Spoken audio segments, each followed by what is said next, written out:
Taloja MIDC ग्रामहितासाठी महापौर नितीन पाटील यांचा धमाकेदार ॲक्शन दौरा.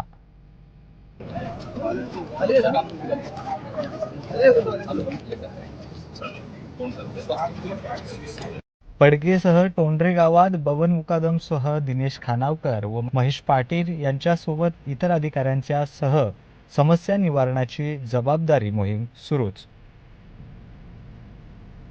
प्रदूषण आणि पाणी प्रश्नावर भाजपच्या नेतृत्वाचा टोंडरेवरचा हल्लाबोल. महापौर पाटील व संपूर्ण टीमकडून ग्रामहितासाठी मोठे बदल घडवले जातील का, हे पाहणं तितकंच महत्त्वाचं ठरणार आहे. पाहूया संदर्भात महाराष्ट्र 36चा खास रिपोर्ट.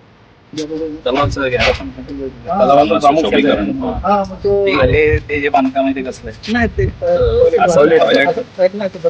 बंद आहे ना. काढता येईल तो संबंध साईड जागा पण आपल्या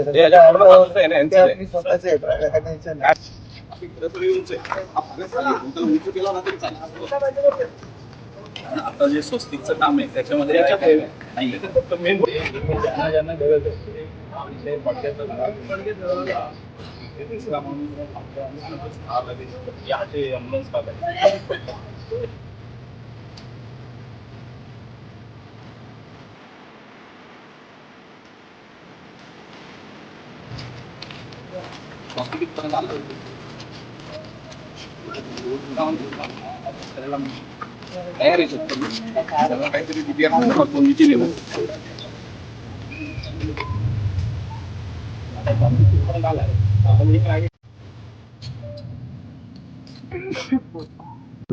सर, कसं पाहता आज या ठिकाणी वेगवेगळ्या गावात पाणी दौरा झाला आणि विशेष गोष्टी तुमच्या समोर आलेल्या आहेत. नेमका काय उद्देश होता आजच्या पाणी दौऱ्यात?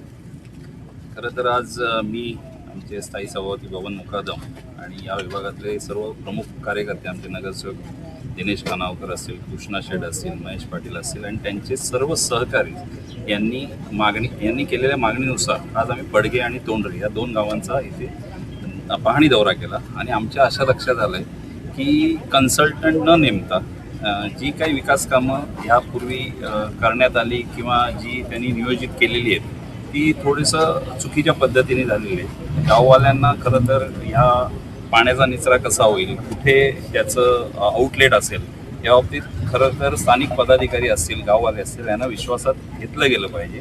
आणि आता त्यांनी ज्या दाखवलेल्या समस्या आहेत, आम्ही गल्ली गल्लीमध्ये फिरलो आहे, त्यामुळे दरवर्षी इथे पूर परिस्थितीमध्ये अतिशय गंभीर अवस्था होते, लोकांचे खूप हाल होतात असं त्यांनी मला सांगितलेलं आहे.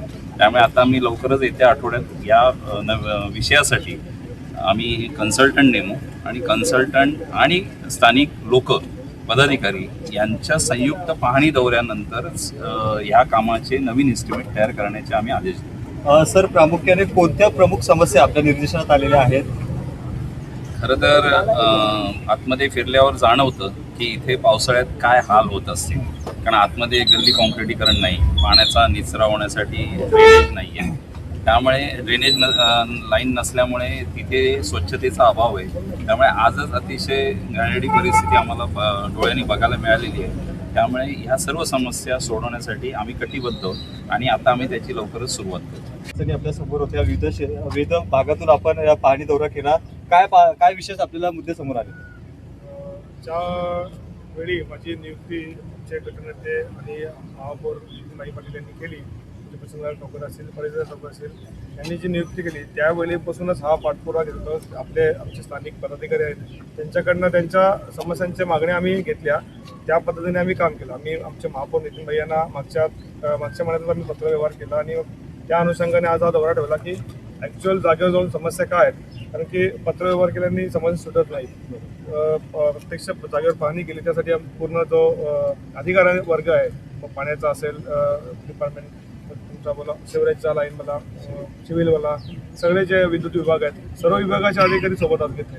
कारण की या आपण ज्या तोंडरेगावात आहोत, तोंडरेगावची समस्या पाहता बघितली तर पाण्याची सर्वात मोठा विषय जो पाण्याचा, तो पावसाळी पाण्याचा निचरा होत नाही बिलकुल. कारण की दरवर्षी आम्ही येतो इथं सकाळी 7-7 वाजता मी या गावात येऊन राहतो, अधिकाऱ्यांना घेऊन पंपाची वगैरे सुविधा करतो. पण त्यातच काहीतरी एक परमनंट सोल्युशन निघाला पाहिजे म्हणून हा दौरा आम्ही निश्चित केला आहे. म्हणजे प्रभागाचा असेल तर पूर्ण प्रभागाचा दौरा आहे, परत तोंडरा गावाच्या बद्दल बोलायचं झालं तर आणि या गावाच्या ड्रेनेज लाईनची समस्या होती आणि ती पावसाळी पाण्याचा निचरा, या गोष्टीवर आम्ही जास्त भर दिला आहे.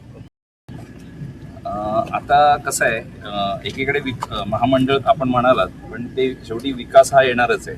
पण त्या विकासावर मात करून म्हणजे त्यासाठी जे गावातले समस्या निर्माण होत आहेत ती सोडवण्याची जबाबदारी पनवेल महानगरपालिकेची आहे. त्यामुळे पनवेल महानगरपालिकेच्या माध्यमातून ह्या 2 विभागातल्या जितक्या समस्या सोडवण्याचा आम्ही प्रयत्न करू तो जास्तीत जास्त प्रयत्न करू. सर, येणाऱ्या 5 वर्षात आपलं ग्रामीण भागासाठी काय विजन असणार आहे? ग्रामीण भागापासूनच मी सुरुवात केलेली आहे दौऱ्याला. म्हणजे प्रभाग 1चा झाला, आता प्रभाग 2चा मी सुरुवात केलेली आहे. प्रभाग 9 हा सुद्धा मुख्यतः ग्रामीण भाग आहे आमचा प्रभाग 9. तिथे ग्रामीण भागाच्या विकासावर आमदार प्रशांत ठाकूर यांच्या नेतृत्वाखाली आम्ही सर्वच पदाधिकारी असून, मी एकटा नाही, आमचे सर्व पदाधिकारी ग्रामीण भागाच्या विकासाच्या दृष्टीने येत्या 5 वर्षात निश्चितच तुम्हाला बदल जाणवेल इतकं काम करू. सर, स्थानिक नागरिकांच्या सातत्याने कंप्लेंट येत आहेत की या प्रभागामध्ये प्रदूषणाचा देखील मोठा गंभीर प्रश्न आहे. आपण या सगळ्या गोष्टीकडे कशा प्रकारे पाहता? प्रदूषणाचा विषय माननीय आमदार प्रशांत ठाकूर साहेब यांनी वेळोवेळी राज्य शासनाकडे उपस्थित केलेला आहे. या अनुषंगाने काय पत्रव्यवहार करायचा हे आता आमचे नवनिर्वाचित नगरसेवक दिनेश खानावकर यांना त्यांनी सूचना केलेल्या आहेत आणि दिनेश खानावकर आणि आम्ही सर्वजण या विषयावर नक्कीच गांभीर्याने विचार करून त्या सोडवण्याच्या दृष्टीने मी निश्चित प्रयत्न करतो. सर, आता या पाणी दौऱ्यामध्ये काही ठिकाणी आपण पाहिलं सामाजिक क्षेत्रामध्ये विकासासाठी भूमिपुत्रांना स्वतःची वैयक्तिक जमीन देखील या ठिकाणी विकासाला द्यावी लागते. त्या सगळ्या गोष्टींमध्ये विविध अडचणी गेल्या अनेक वर्षापासून येत आहेत. कसं पाहता, ह्या सगळ्या अडचणी कशा सोडवतात? जिथे तिथे विकासाच्या दृष्टीने स्थानिक भूमिपुत्रांच्या जमिनी म्हणजे घ्याव्या लागतात. त्या दृष्टीने आता ज्या ज्या अडचणी आहेत त्या सोडवण्याच्या दृष्टीने आम्ही निश्चितच पुढाकार घेऊ. तसं आम्ही आमचे प्रभाग अधिकारी यांना सांगितलेलं आहे आणि आम्ही पनवेल महानगरपालिकेच्या कार्यालयात त्या दृष्टीने स्थानिक यांना शेतकऱ्यांना बोलवून त्यासाठी सोडवण्याच्या दृष्टिकोनातून निश्चितच प्रयत्न करू. कारण विकास हा निश्चितच झाला पाहिजे ही आमची भूमिका आहे. सर, आज आज ताफा आलेला आहे सगळं विकासाचा विजन घेऊन, त्यामध्ये कोणकोणते अधिकारी आपल्यासोबत सहकार्य? आज आमचे प्रभाग अधिकारी अरविंद पाटील हे सोबत आहेत. विविध विभागाचे इंजिनियर्स आमच्या सोबत आहेत. त्यामुळे आणि सर्व विभागाचे म्हणजे पाणी खातं असेल, सिवरेज असेल, तुमचं सिव्हिल स्थापत्य विभागाचे हे सगळे अधिकारी आमच्या सोबत आहेत. येणाऱ्या काही महिन्यात या सगळ्या समस्यांवर नक्कीच निरसन होईल असं वाटतं. निश्चितच ही सुरुवात आहे. मी असं म्हणत नाही की 2 महिन्यात ही होतील, पण ही सुरुवात आहे. ही सुरुवात केल्यानंतर येणाऱ्या 5 वर्षात आम्ही निश्चितच बदल घडवून आणण्याचा प्रयत्न करू. समस्या आम्ही ॲक्च्युली 3.5 वर्षापासून प्रशासक होते. आम्ही समस्या मांडतच आलो आहेत. आमचे सहकारी दिनेश दादा असतील, आता कृष्णा शेठ असतील, सगळ्यांनी आपापल्या गावातील समस्या मांडत आलेत. परंतु आता नितीनबाईंसारखा एक सक्षम महापौर आमदार साहेबांनी नितीनबाईंच्या स्वरूपात आम्हाला दिलेलं आहे. आम्हाला खात्री आहे की ज्या ज्या समस्या असतील त्यांचं समाधान नक्की होईल. आज तुम्ही पाहिलं असेल की त्याचंच एक स्वरूप आहे. नितीनबाई प्रचार दौऱ्यादरम्यान लोक नसतील फिरत तेवढं नितीनबाई आज आम्हाला आमच्या गावामध्ये समस्या लोकांच्या जाणून घेण्यासाठी फिरले. काही लोकांनी म्हटलं की प्रचार दौरा आहे की काय, परंतु बाईंनी जे गल्लोगल्लीत जाऊन लोकांच्या समस्या जाणून घेतल्या आणि नक्कीच त्याचं समाधान लवकरात लवकर होईल. सर्वात प्रमुख 3 महत्त्वाच्या समस्या कोणत्या होत्या? आपण या ठिकाणी वेगवेगळ्या समस्या दाखवलेल्या आहेत. कोणत्या प्रमुख 3 समस्या आपल्या निर्देशात आल्या? पावसाळी पाण्याचं जे निचरा कसं आहे, हा पौराणिक गाव आहे आणि नियोजित सिटी असली तर तिथे पाण्याचा निचरा व्यवस्थित होतो. पौराणिक गाव असल्या कारणानं आजूबाजूला जे डेव्हलपमेंट झालेलं आहे त्याच्या कारणाने जे गावातलं पाणी असतं ते बाहेर पडायला थोडं डिफिकल्ट होतं. परंतु आता बाईंनी तुम्हाला सांगितलं की आम्ही ते कन्सल्टंट नेमू आणि लेवल्स वगैरे घेऊन त्याच्यात काहीतरी समाधान काढू आणि ते नक्की काढतील याची खात्री आम्हाला.